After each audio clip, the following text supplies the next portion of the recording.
শেখ হাসিনার পতনের পর ভেবেছিলাম 2026 সালে হবে আসল ভোট, কিন্তু 2026 সালে হয়েছে ম্যানেজ ভোট।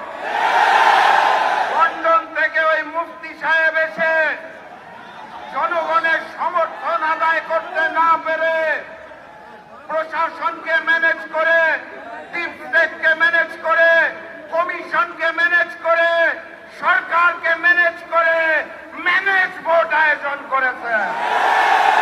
এখানেই শেষ নয়, তারা ভোটের পরে ঝাঁপিয়ে পড়েছে নির্মম ভাবে জনগণের উপরে। 2018 সালে ধানের শীষে ভোট দেওয়ার জন্য যেভাবে করে গণধর্ষণ হয়েছিল, 2026 সালে এসে ধানের শীষে ভোট না দেওয়ার কারণে গণধর্ষণ আমরা দেখতে পেয়েছি। মজলুম যখন জালিম হয়ে যায় তখন আল্লাহর আরশ কেঁপে ওঠে।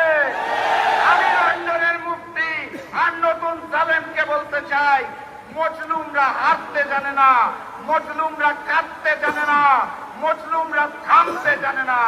আমরাও থামবো না ইনশাআল্লাহ। বিজয়ের পথে যাত্রা শুরু।